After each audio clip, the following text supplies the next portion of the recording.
Okay,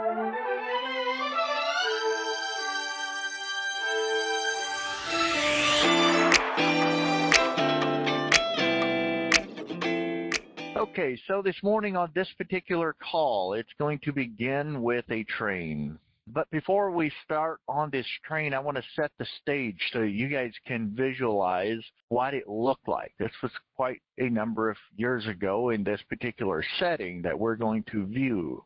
This particular setting was a gigantic, very large passenger train. The engine running it was a steam engine, and this time of when this happened was in the winter time, so as people were walking up, coming to the train, you can imagine a lot of excited people getting ready to hop on the train, going to wherever they're going to. Some are going home, some are leaving home, some are just going out to visit somewhere for a short time and come back, and others are going a long ways and some not so far. But as you can imagine, those people walking up, you can visualize, you can see their breath as they're breathing, as they're walking up toward the train. And when they talk to each other, you can see that happening. But you can also imagine big smiles on the faces of the people as they're passing by each other. And little children, this one particular setting, there was this little 7-year-old girl following her mom while she was holding a 2-year-old son. And of course, the son, as you can imagine, looks down at his sister and smiles real big, knowing they're getting ready to hop on the train and go somewhere. They're excited. And then you also see a number of teenagers hopping on, and some courting and just going out for a wonderful train ride and going somewhere to stay for a few days. And then there are some that are going to college somewhere. They're moving, transitioning into a different area. And as all these people are climbing on the train, and a lot of laughter and talk and gleeful shouts as people are excited about getting on where the train is a bit warmer. And then, of course, the ones that are already on the train are opening windows and waving at the ones that are standing outside watching them leave. There's also some tearful goodbyes as some people are leaving loved ones to go a long distance to stay for quite some time. And so that is also in the scene. But finally, this train is loaded and the call comes out, all aboard, meaning everyone is on and the doors are closed and the train is ready to go. And the engineer looks at all the gauges and everything looks to be right, and he slowly pulls the lever, and the train begins to move very, very slowly. The steam escapes the pistons as it moves back and forth very slowly. Many people waving, shouting. Those that are left behind are doing likewise. Now we'll fast forward quite a ways in advance. There's a certain place where the train will go across a very large bridge.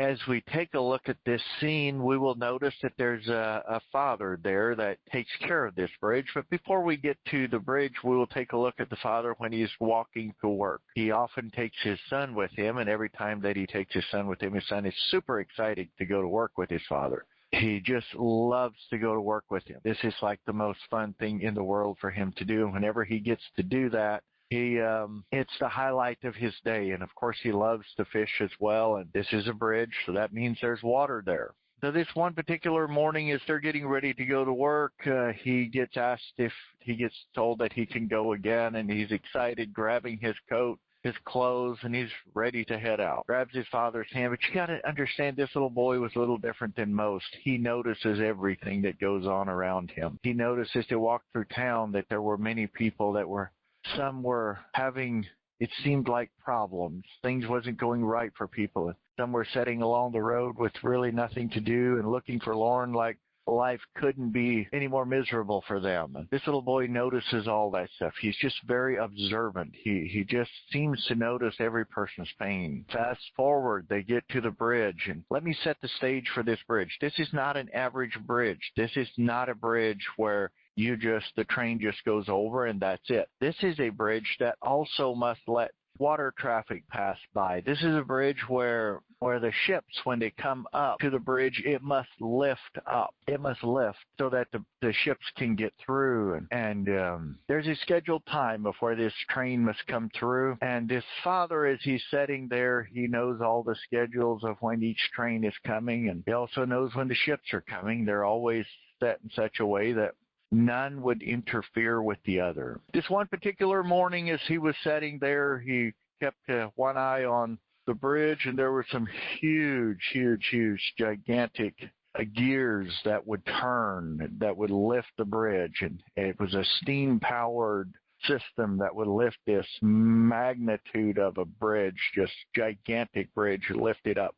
And he asked his son that whenever he was fishing that he would stay in a certain spot where he could see him. He'd keep one eye on his son and one eye on the bridge and the water and watching for the train. But he also keeps his paper in hand, knowing when everything should happen. Now the train keeps moving along, and it's having a great time. Everybody's having a good time, including the captain. And they're coming closer to this bridge. They're quite a ways out yet. They can't see the bridge, but the passengers have no idea the bridge is there. Only the engineer knows that it's there. But he also knows that everything is structured in such a way so that the bridge wouldn't be in the air when they come along. And it happens that morning they were running ahead of schedule and weren't really aware of it. But the train keeps coming, and the father sees not the train. It's too far out. There's no way he can see it.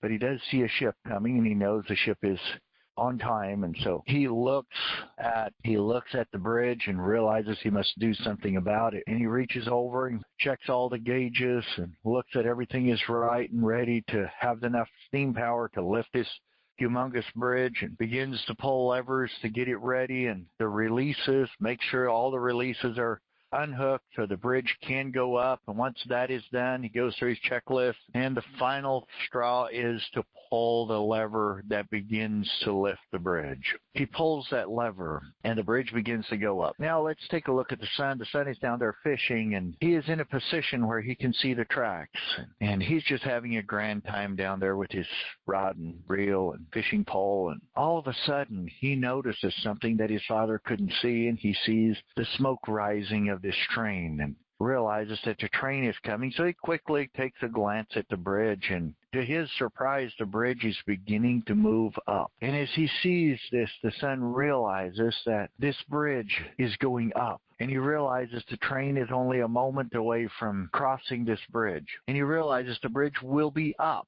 by the time the train comes. And there is certain death for everyone on that very large train. The son remembered that his father had showed him a certain lever that could be pulled in a time of an emergency that would drop the bridge quickly.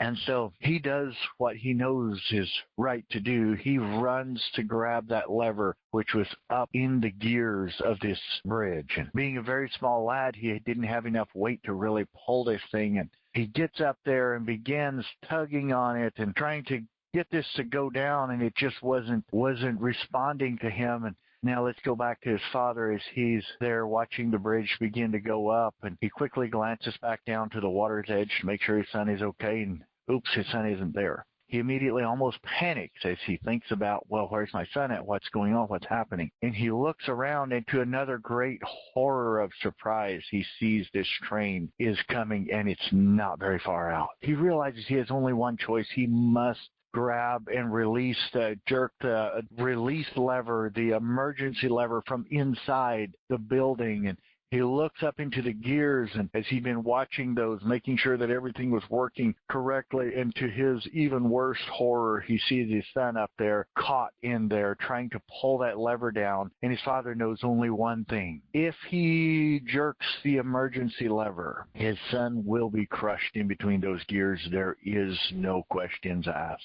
In great agony, he looks at his son there that he loved so dearly, that he just cherished to bring with him to work. And there was no father that loved his son more than he did. And then he glances over at the train, which is coming full speed, and the engineer had missed to see a red light a ways down the tracks. And he realizes that everybody on that train is having a great time, and nobody is aware that they are 10 seconds away from sure death. Father, one last second, looks at his son, realizes he has a choice to make, and he pulls the lever. The bridge comes crashing down as the train crosses it. The train never felt it, never knew it.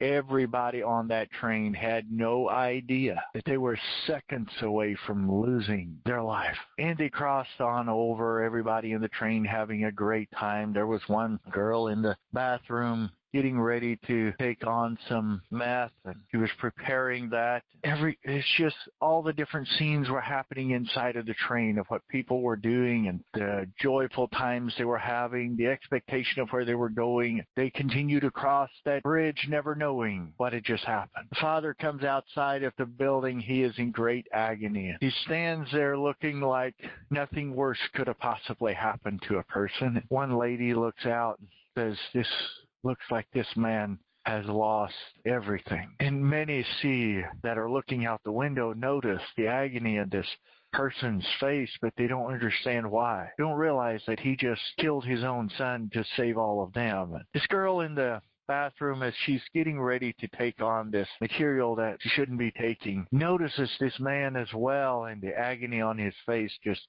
turns her. For a moment, she thinks about it, and she throws away the stuff that she was about to do. But she doesn't understand what she just seen. Guys, as this story unfolds, I just want to come back and tell you that's a story of John 3:16. There was one man that seen the train going and the train of life and realized it was about to crash. And due to that one, all of us are still here today. And with that, we want to be forever grateful because we were celebrating so much of what has happened, that God has done and continues to do in our lives. Once in a while, it's good if we pull ourselves back and just remember the amazing things that He's done for His children here. Sometimes we can get on the train of life and get on it so fast and be so focused on the train of life that we lose focus of really who is in control of it and who lost His Son for all of us. With that, you all have a great day, and always remember, don't settle for less than who you are. May God bless you.